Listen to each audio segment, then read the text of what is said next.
जय हिंद दोस्तों, स्वागत है आप सभी का आज की इस वीडियो में। आज है 24 जनवरी। तो चलिए आज का न्यूज़पेपर कवर करते हैं 10 मिनट में। देखिए आज बहुत सारे आर्टिकल्स है, इसलिए हो सकता है कि थोड़ा ये स्ट्रेच हो जाए। एमएम अकेडमी ऐप अगर आपने डाउनलोड नहीं किया तो जरूर कीजिए। यहाँ पर आपको जीएस 1 2 3 4 सभी कोर्सेज देखने को मिलेंगे।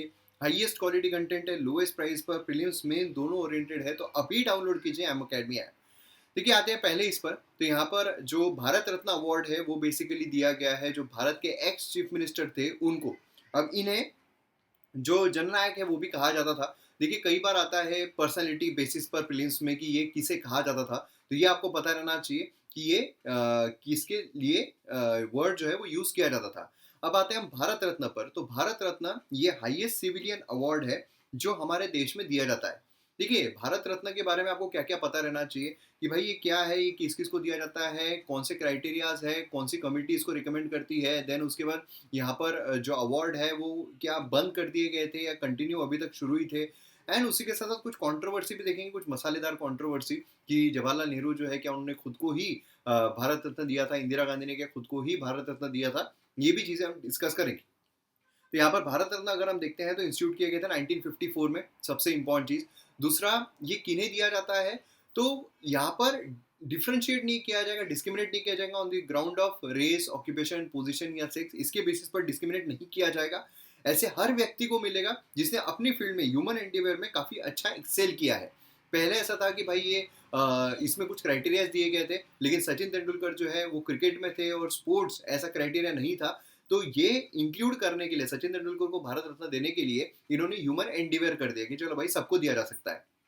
अब क्या इसके लिए कोई कमेटी है जो रिकमेंड करती है? जी नहीं, सीधा सीधा है कि भाई जो प्रधानमंत्री है वो रिकमेंड करेंगे भारत रत्न के लिए राष्ट्रपति को, और राष्ट्रपति जो है वो भारत रत्न दे देंगे। अब यहीं से कंट्रोवर्सी शुरू होती है कि भाई प्रधानमंत्री जो है, यहाँ पर कोई कमिटी नहीं है। प्रधानमंत्री को जिसको लगे, क्योंकि राष्ट्रपति जो है वो तो एड एंड एडवाइस पर काम करेंगे राष्ट्रपति के, अपना प्राइम मिनिस्टर के। तो अब प्राइम मिनिस्टर जिनको बोलेंगे उनको भारत रत्न देना ही पड़ेगा। तो अब कई बार ऐसा होता है कि प्रधानमंत्री जो है वो खुद को चाहते हैं कि भारत रत्न मिल जाए, और वो थोड़ा दूसरा जरिया अपनाते हैं कि भाई राष्ट्रपति जो है वो खुद चाह रहे हैं कि मुझे जो भारत रत्न है वो मिल जाए। ऐसा ही हमें देखने को मिला था जवाहरलाल नेहरू के टाइम।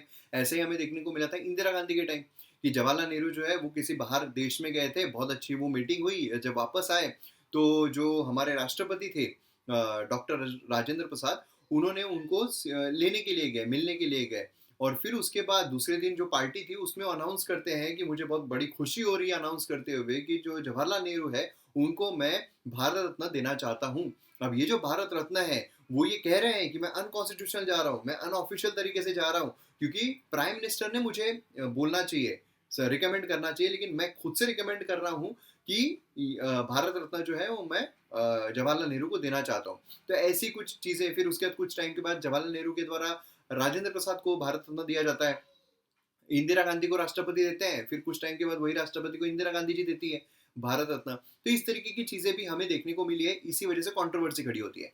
दूसरा है नंबर ऑफ अवार्ड जो एक साल में दिए जा सकते हैं वो रिस्ट्रिक्ट किए गए हैं 3 ही लोगों को सिर्फ। 30। देन उसके बाद यहाँ पर क्या क्या मिलता है, सर्टिफिकेट मिलता है और एक मिडिल टाइप का मिलता है। यहाँ पर बहुत इंपॉर्टेंट चीज है एग्जाम परस्पेक्टिव से, कोई भी मॉनेटरी गेन कैरी आउट नहीं होता है। ठीक है।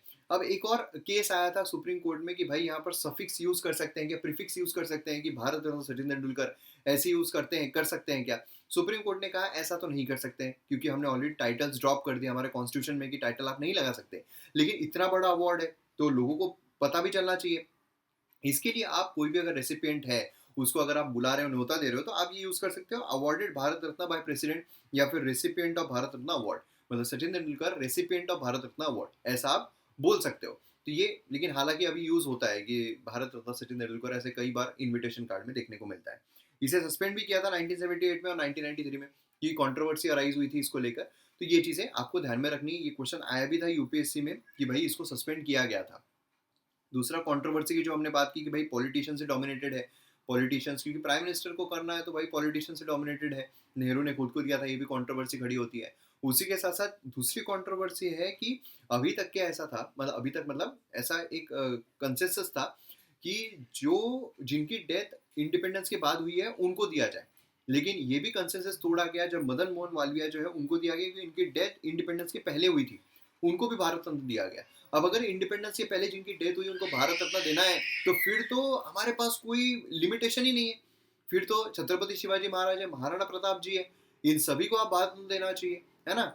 नो सिटीजन्स, यहाँ पर सिर्फ सिटीजन्स ही नहीं, भारत बाहर के लोगों को भी मिलता है। और कोई प्रोसीजर नहीं है, सबसे बड़ा यही है कि प्रधानमंत्री नॉमिनेट करते हैं राष्ट्रपति को, रिकमेंड करते हैं राष्ट्रपति को, राष्ट्रपति जो है भारत रत्न देते हैं। तो ये सबसे बड़ा एक क्राइटेरिया है जो कि हमें पद्मा अवार्ड में देखने को नहीं मिलता। पद्मा अवार्ड में क्या है, कमेटी के रिकमेंडेशन पर होता है। वो कमेटी में home secretary, secretary to the president, ये सब लोग हमें 6 इमिनेंट ज्यूरीज जो है वो भी यहाँ पर देखने को मिलते हैं, जिनके रिकमेंडेशन पर होता है। अब इसमें पद्मा अवार्ड्स में पद्म भूषण, पद्मश्री, पद्म भूषण, पद्म विभूषण इस तरीके से होता है। एलिजिबिलिटी क्या है, सभी को मिल सकता है, जिसने अपने अपने फील्ड में बहुत अच्छा काम किया है उनको ही मिलता है। एनुअली दी जाता है रिपब्लिक डे के दौरान, ठीक है। और ये भी चीज़ काफ़ी इंपॉर्टेंट है। और उसी के साथ साथ यहाँ पर जो total number of award to be given in a year should not be more than 120। ये भी एक बहुत इंपॉर्टेंट है, वो 3 नहीं दे सकते, ये 120 के ऊपर नहीं दे सकते। और उसी के साथ साथ यहाँ पर अगर आप देखोगे तो जो पद्मश्री अगर मिल जाता है तो आपको वेट करना पड़ेगा 5 years for to get Padma Vibhushan and then 5 years Padma Vibhushan. तो ये भी चीज़ आपको यहाँ पर ध्यान में रखनी है। नेक्स्ट यहाँ पर हम आते हैं लिमिट्स एंड बॉर्डर। ये आर्टिकल बेसिकली क्या बात कर रहा है, देखिए इसमें दो चीज़ें हमें देखने को मिलेगी। एक तो ये जो एग्जाम पर्सपेक्टिव से इंपॉर्टेंट है, मैच द पेयर में आ सकता है कि हमारे इंटरनेशनल बॉर्डर को कौन गार्ड करता है। अब ये सेंट्रल सिक्योरिटी फोर्सेस है, ये ध्यान में रखना आपको, सेंट्रल सिक्योरिटी फोर्सेस है, ठीक है। अब एक स्टेट में, क्योंकि ये जब सेंट्रल सिक्योरिटी फोर्सेस मतलब क्या, India Pakistan border, India Pakistan border इसको कौन करता है, बीएसएफ करता है। अब इंडिया पाकिस्तान बॉर्डर हमें राजस्थान, हमें पंजाब, है ना, सभी जगह देखने को मिलती है, गुजरात। तो बेसिकली सवाल अब ये खड़ा होता है कि यहाँ पर कोई भी पर्टिकुलर राज्य में, तो एग्जांपल दे रहा हूँ आपको ये चीज़ का, तो अगर कोई पर्टिकुलर समझ लीजिए एक स्टेट है जो बॉर्डर शेयर करता है, समझ लीजिए अभी वेस्ट बंगाल है, वो भी बॉर्डर शेयर करता है बांग्लादेश के साथ, वहां पर भी कौन है, वहां पर भी बीएसएफ है। तो अब वहां पर स्टेट की स्टेट पुलिस भी होती है ना, और ये सिक्योरिटी फोर्सेस भी रहेंगे। अब ये सिक्योरिटी फोर्सेस क्या क्या कर सकते हैं, सीज भी कर सकते हैं, अरेस्ट भी कर सकते हैं, सब कुछ कर सकते हैं। तो भाई पुलिस भी वो चीज कर सकते हैं, ये भी, ये तो कॉन्फ्लिक्ट यहाँ पर क्रिएट होगा, कॉन्फ्लिक्ट क्रिएट होगा। यही कॉन्फ्लिक्ट को खत्म करने के लिए जो ये है, इनके पास एक लिमिटेशन दी गई थी कि भाई बॉर्डर से सिर्फ 15 किलोमीटर तक ही आप यहाँ पर आपका ज्यूरिडिक्शन रख सकते हैं। ये अलग अलग स्टेट के लिए अलग अलग है, ठीक है। तो ये जो पर्टिकुलर बॉर्डर का एक लिमिटेशन था 15 किलोमीटर, इसको अब बढ़ाकर, क्योंकि पंजाब के लिए 15 किलोमीटर था, इसको बढ़ाकर अब 50 किलोमीटर सरकार के द्वारा कर दिया गया है। अब 50 किलोमीटर तक इनका यहाँ पर वर्चस्व रहेगा। तो अब ये जो पंजाब गवर्नमेंट है उनको पसंद नहीं आया, उन्होंने बोला कि भाई ये तो फेडरलिज्म पर सीधा वार है ना, कि हमारा पुलिस जो है 50 किलोमीटर तक के आपने उनको मतलब प्रॉब्लम में डाल दिए। तो ये चीज यहाँ पर कोर्ट में गई। अब कोर्ट में कौन से आर्टिकल के, 131 आर्टिकल के तहत गई है। 131 आर्टिकल क्या कहता है कि अगर एक स्टेट और सेंटर में कोई भी परेशानी होती है तो स्टेट सीधा सुप्रीम कोर्ट में जा सकता है एज पर आर्टिकल 131। तो ये आपको ध्यान में रखना है। अब बाकी भी सिक्योरिटी फोर्सेस आपको यहाँ पर इंडिया चाइना आईटीबीपी है, नेपाल सशस्त्र सीमा बल, भूटान सशस्त्र सीमा बल, इंडिया म्यांमार, आसाम राइफल। तो ये भी कुछ चीज़ें हैं जो आपको ध्यान में रखनी है। नेक्स्ट यहाँ पर टेरिटोरियल ज्यूरिसडिक्शन, जो मैंने आपको यहाँ पर बोला था कि भाई यहाँ पर प्रॉब्लम क्रिएट हो रहा है, 15 से 50 किलोमीटर कर दिया गया है, इसलिए यहाँ पर पंजाब जो है वो आर्टिकल 131 के तहत सीधा सुप्रीम कोर्ट में गई है। तो आर्टिकल 131 आपको पता रहना चाहिए बहुत अच्छे तरीके से। ये फेडरल प्रिंसिपल पर अटैक किया गया है ऐसा कहा जा रहा है, क्योंकि एक तो बात है कि सेंट्रल गवर्नमेंट को अगर करना है आउट ऑफ कंसर्न तो वो कर सकती है, बिल्कुल उनके पास पावर है। लेकिन क्या उन्होंने कॉन्फिडेंस में नहीं लाना चाहिए था स्टेट्स को, क्योंकि अगर आप देखोगे तो इनका 15 से 50 बढ़ा दिया गया है, लेकिन वही गुजरात का अगर आप देखोगे तो 80 से 50 कर दिया गया है, ये कम कर दिया गया है। हालांकि इनका बोलना है कि सब यूनिफॉर्मिटी लाना है, 50-50 किलोमीटर यूनिफॉर्मिटी लाना है, लेकिन हर एक स्टेट जो है उसका एरिया अलग अलग है। तो ये भी चीज़ें यहाँ पर कॉम्प्लिकेटेड हो रही है। तो यही चीज़ अभी सुप्रीम कोर्ट जो है वो देखेगी और क्या इस पर निर्णय देती है वो हमें देखना होगा। नेक्स्ट है larger message to New Delhi. अब देखिए ये मैंने ऑलरेडी बहुत बार कवर किया हुआ है, इसलिए मैं इसको डिटेल में नहीं लूंगा, मैंने हालांकि दिया हुआ है, आप पीडीएफ से इसको कवर कर सकते हो। पीडीएफ मैंने ऑलरेडी शेयर कर दिया टेलीग्राम चैनल पर। एक्चुअली मैंने ये वीडियो ऑलरेडी रिकॉर्ड कर लिया था, लेकिन दोबारा करना पड़ा कुछ टेक्निकल इशूज़ की वजह से, इसलिए डिले हो गया। अब यहाँ पर रेड सी देखने को मिलती है, सॉरी यहाँ पर रेड सी जो है वो देखने को मिलती है, और ये रेड सी जो है वहाँ पर कॉम्प्लिकेशंस हो रहे हैं। चाइना जो है वो हर तरफ से इंडिया को घेर रहा है, ऐसा इनका कहना है इस चीज़ में। हाउथीज आप सभी को पता है अटैक वगैरह के बारे में। एक चीज़ जो यहाँ पर आपको ध्यान में रखनी है वो है यूएस का प्रॉस्पेरिटी एक ऑपरेशन था, ठीक है। तो वो चीज़ किसके द्वारा किया गया है, यूएसए के द्वारा किया गया ये ऑपरेशन, ये चीज़ बस आपको यहाँ पर पता रहनी चाहिए। बाकी मैंने यहाँ पर सारी चीज़ें जो है वो डाल दी है, चाइना कैसा इन्फ्लुएंस कर रहा है, जैसा कैसा इंडिया को घेर रहा है। तो इंडिया ने यहाँ पर मेरीटाइम सिक्योरिटी जो उसको इंक्रीज करना चाहिए, किस तरीके से करना चाहिए, यूएसए की तरफ वो शिफ्ट हो रहा है, ये सारी चीज़ें इसमें बात की जा रही है जो हमने ऑलरेडी कवर की है। नेक्स्ट यहाँ पर आते हैं, बहुत इंपॉर्टेंट है टॉय एक्सपोर्ट के बारे में। अब यहाँ पर इकोनॉमिक पर्सपेक्टिव से चीज़ें मुझे आपको एक्सप्लेन करनी है। देखिए टॉय एक्सपोर्ट, ये तो ठीक है कि टॉय एक्सपोर्ट जो है उसमें यहाँ पर हमारा नेट एक्सपोर्ट बढ़ा है, ठीक है। अब यहाँ पर आप दो चीज़ें समझ लीजिए, एक्सपोर्ट हम एक्सपोर्ट करते हैं कोई भी चीज़ का और इम्पोर्ट करते हैं। अब एक्सपोर्ट अगर हम कर रहे हैं 100 रुपये का, इम्पोर्ट अगर हम कर रहे हैं 200 रुपये का, तो हमारा नेट एक्सपोर्ट क्या रहेगा, -100, बराबर है। क्योंकि इंपोर्ट में हम पैसा दे रहे हैं, एक्सपोर्ट में हम पैसा ले रहे हैं, हमारे पास पैसा आ रहा है। तो मतलब अगर हम इंपोर्ट ज़्यादा कर रहे हैं मतलब ज़्यादा पैसा जा रहा है, मतलब यहाँ पर -100 रुपीज़ जो है वो जा रहे हैं, है ना, 100 रुपीज़ जा रहे हैं, तो इसलिए हम लिखेंगे इसको -100, बराबर है। वही उल्टा हो गया, अगर हम एक्सपोर्ट कर रहे हैं 200 का, इंपोर्ट कर रहे हैं 100 का, मतलब हमारा नेट एक्सपोर्ट जो है वो क्या हो जाएगा, 100 पॉजिटिव 100 हो जाएगा, है ना, क्योंकि हमारे पास 100 रुपये आ रहे हैं, इस तरीके का हो जाएगा। अब हुआ क्या है ना, जो टॉय इंडस्ट्री है उसमें हमें नेट एक्सपोर्ट में पॉजिटिव देखने को मिला है। यहाँ पर आप देखिए पॉजिटिव जो है उस तरफ हम बढ़ गए हैं, पहले हम नेगेटिव में थे लेकिन अब हम पॉजिटिव में हो गए। तो यही चीज़ यहाँ पर जो बेसिकली IIML जो है इनके द्वारा कही गई है, और ये स्पॉन्सर्ड, क्योंकि द हिंदू है ना, द हिंदू है, तो ऑब्वियसली यहाँ पर जो क्रिटिसिज्म है वो करेगा। तो ये स्पॉन्सर्ड है बाय DPIIT से, तो इसलिए गवर्नमेंट के फेवर में ही ये बात करेगा, लेकिन रियल जो सिनारियो है वो कोई नहीं बताएगा आपको। तो ये रियल सिनारियो यहाँ पर ये बता रहे हैं। इनका ये कहना है कि हाँ बिल्कुल हमारा नेट एक्सपोर्ट बढ़ा है, मतलब हमने क्या यहाँ पर किया है, एक्सपोर्ट यहाँ पर हमारा समझ लीजिए कि एक्सपोर्ट हमारा 200, ठीक है, इम्पोर्ट हमारा 100, ठीक है। तो ये चीज़ हमें देखने को मिली है, और जो पहले क्या था, पहले हमारा एक्सपोर्ट जो है वो 200 और इंपोर्ट जो है वो हमारा 300। तो मतलब यहाँ पर हम क्या थे, यहाँ पर हम -100 पर थे, यहाँ पर हम +100 पर पहुँच गए हैं। अब क्रिटिसाइज ये क्या कर रहा है, क्रिटिसाइज ये कर रहा है कि हमारा एक्सपोर्ट इंक्रीज होना चाहिए। एक्सपोर्ट मतलब कैसे इंक्रीज होगा, अगर हमें डिमांड बहुत ज़्यादा बढ़ गई हमारे प्रोडक्ट्स की, हमारी डिमांड, हमारी क्वालिटी जो है प्रोडक्ट्स की वो बहुत ज़्यादा अच्छी हो गई, तो एक्सपोर्ट बढ़ेगा। प्रॉब्लम ये हुआ है कि एक्सपोर्ट सेम है, एक्सपोर्ट सेम है, इंपोर्ट कम हो गया है। अब इंपोर्ट क्यों कम हुआ, क्योंकि हमारे जो प्रोडक्ट्स है क्या वो इतने सेल्फ सफिशिएंट हो गए, जी नहीं। यहाँ पर क्रिटिसिज्म ये किया जा रहा है कि ज़बरदस्ती इसको इंपोर्ट को 100, यहाँ पर इंपोर्ट जो है उसको बेसिकली क्या किया गया है, कम किया गया है, कम लाया गया है। जो 300 था उसको कम करके 100 पर लाया गया है। कैसे लाया गया है, दो तरीकों से, बैरियर लगाकर। बैरियर क्या होता है, बैरियर मतलब जैसे होता है ना कि रोड पर बैरियर लगा दिया गया आप नहीं जा सकते, वैसे ही इंपोर्ट बैरियर लगा दिए जाते हैं। बैरियर दो तरीके के होते हैं, एक होता है टैरिफ बैरियर और एक होता है non tariff barrier. Tariff barrier मतलब क्या, कि आप पैसे से टैक्सेस बढ़ा रहे हो, इंपोर्ट ड्यूटी बढ़ा रहे हो, जो कि यहाँ पर बढ़ाई गई है, सीधा ट्रिपल की गई है, 20% से 60% कर दी गई है। तो इंपोर्ट कम हो जाएगा क्योंकि इंपोर्ट ड्यूटी बढ़ा दी गई है, तो इंपोर्ट कम हो जाएगा। दूसरी चीज़ यहाँ पर नॉन टैरिफ बैरियर मतलब क्या होता है कि कोई क्वालिटी सिनारियो ला दिया गया, बिना गुटली के आम ही आप इंपोर्ट कर पाओगे, लो भाई हो गया इंपोर्ट कम, तो ये बोलते हैं नॉन टैरिफ, जो नॉन पैसे से रिलेटेड है। तो यहाँ पर वो भी लाया गया है कि भाई नॉन टैरिफ बैरियर भी लगाया गया है, क्वालिटी कंट्रोल ऑर्डर। तो ये दोनों ही लगाए गए जिसकी वजह से हमने एक्सपोर्ट में कोई इंक्रीज नहीं किया है, हमने एक्सपोर्ट जो है वो उतना ही सेम रखा है, इंपोर्ट को हमने डिक्लाइन कर दिया है, जिससे हम खुश हो रहे हैं कि हाँ भाई हमने, और इंपोर्ट भी ऐसा डिक्लाइन नहीं हुआ है कि हमारे प्रोडक्ट हमारे देश में बहुत बिके जा रहे हैं, ऐसा भी नहीं। हमने बस ड्यूटी बैरियर लगाकर उनको इंपोर्ट को कम कर दिया गया, हम खुश हो रहे हैं कि हमारा जो नेट एक्सपोर्ट है वो पॉजिटिव में आ गया, ऐसे आर्टिकल का कहना है। नेक्स्ट है यहाँ पर राइजिंग गैप इन इनकम। अब देखिए यहाँ पर SBI ने एक बेसिकली एक रिपोर्ट रिलीज की जिसमें इनइक्वालिटी डिक्लाइन हो रही है, ऐसा कहा गया। इनइक्वालिटी जो है वो डिक्लाइन हो रही है। इनइक्वालिटी डिक्लाइन मतलब क्या, समझ लीजिए कि जो अमीर है उसके पास 100 रुपये है, गरीब है उसके पास 10 रुपये है, ठीक है। तो यहाँ पर डिफरेंस कितना है, 90 रुपीज़ का, बराबर है।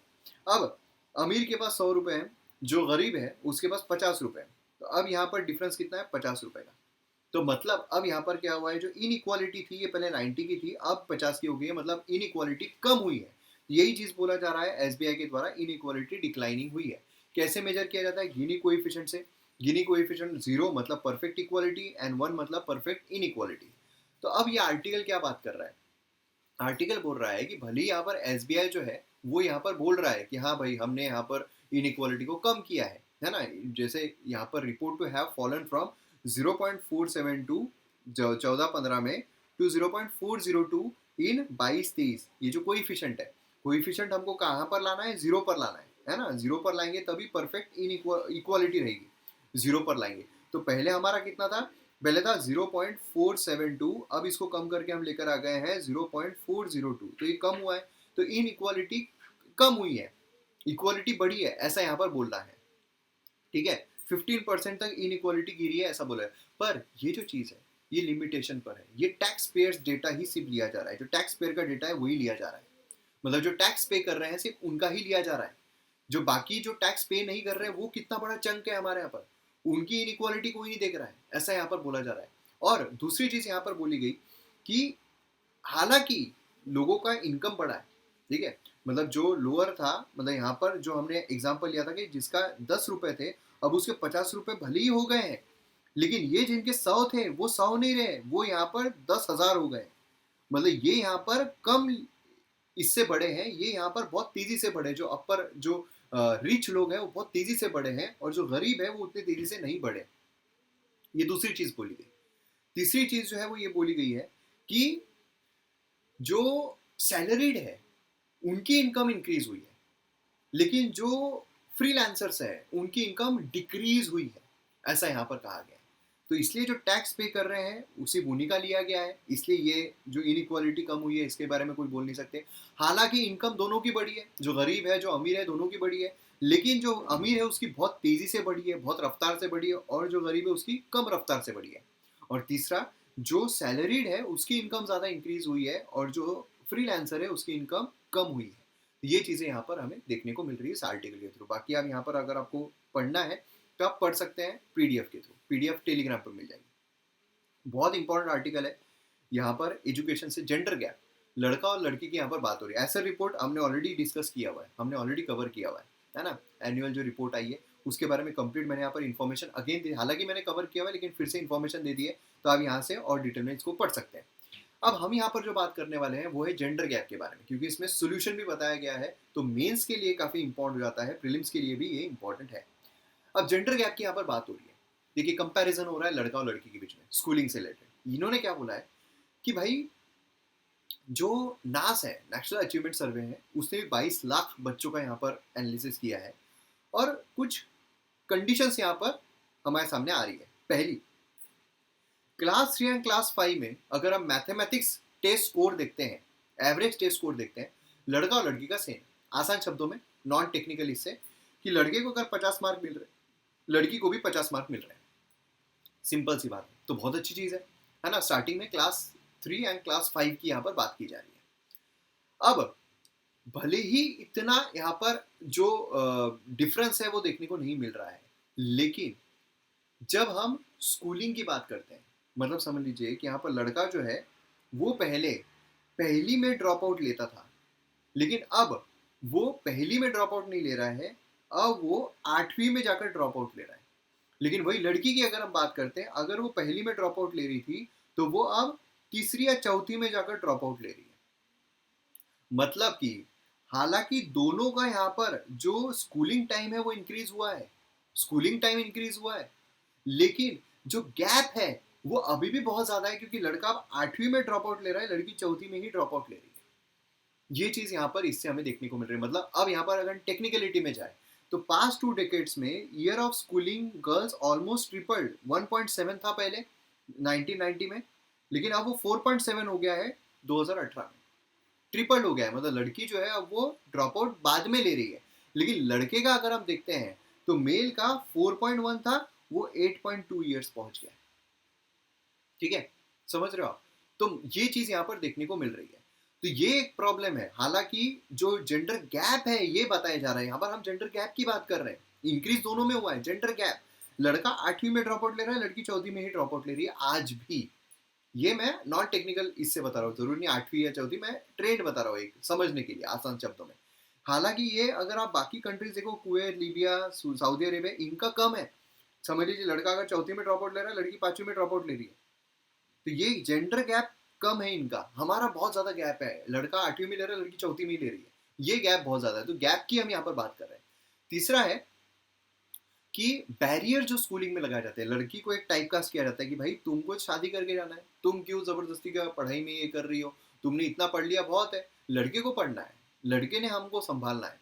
तो ये बोला जा रहा है लड़का जो है अगर वो क्लास 1 में जो ड्रॉप आउट होता था, ठीक है, क्लास 1 इज मार्जिनली हायर, ये हायर है लड़की के मुकाबले, लड़की जो है क्लास 1 में ड्रॉप आउट कम ले रही है, लड़का क्लास 1 में ड्रॉप आउट ज्यादा ले रहा है ना, क्योंकि भाई ये जो मैनुअल वर्क्स है ये कौन लेते हैं, जो एकदम मैनुअल वर्क पर जाना है, तो वहां पर लड़के की जरूरत पड़ती है, तो लड़का क्लास 1 में ड्रॉप आउट ले रहा है, लड़की जो है चलो मैनुअल वर्क इतना करना नहीं पड़ रहा है, तो चलो लड़की को जो है वो पढ़ा देते हैं, वैसे ही फ्री में पढ़ाई हो रही है। लेकिन ये रिवर्स हो जाता है ड्रास्टिकली 8वीं में, क्लास 8 में लड़का जो है, अब समझ लीजिए, मतलब आसान शब्दों में आपको तो, लड़का पहली में अगर ड्रॉप आउट हो रहा है, लड़की कम हो रही है, लड़का अगर 8वीं तक पहुंच गया तो अपनी स्कूलिंग पूरी कर रहा है, लड़की 8वीं तक पहुंच गई मतलब उसकी स्कूलिंग खत्म हो गई, यही बोला भाई 8वीं बहुत हो गई तेरी, 8वीं तक पढ़ ली, बहुत हो गया आप तेरा, लड़का अरे 8वीं 8वीं हो गया, बस 2-3 साल और पढ़ ले, फिर जबरदस्त काम करना है, फिर तेरे को हमको संभालना है, ये एक एटीट्यूड यहाँ पर चेंज हो रहा है।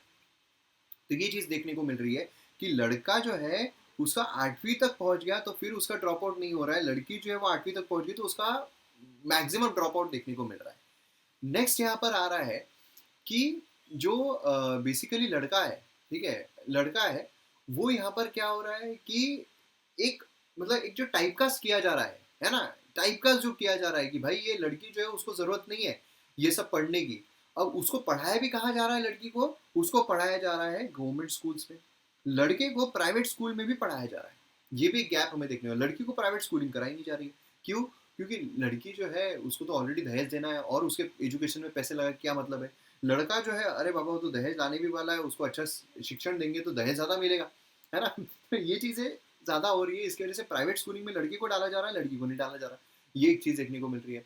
इसका सोल्यूशन क्या है, सोल्यूशन के तौर पर बोला जा रहा है कि भाई प्राइमरी अर्ली चाइल्डहुड एजुकेशन पर फोकस किया जाए, जिससे कि हम ये गैप को कम कर सके, है ना, ये बिहेवियरल पैटर्न जो लड़की को बोला जाता है, टाइपकास्ट किया जाता है कि भाई तुमको पढ़ के क्या मतलब है, ब्रेव लड़के, लड़के का काम है ब्रेव होने का, तुम्हारा नहीं, तुम सिकुड़ के रहो, सहमी हुई रहो, क्यूट रहो, ये चेंज करने की जरूरत है।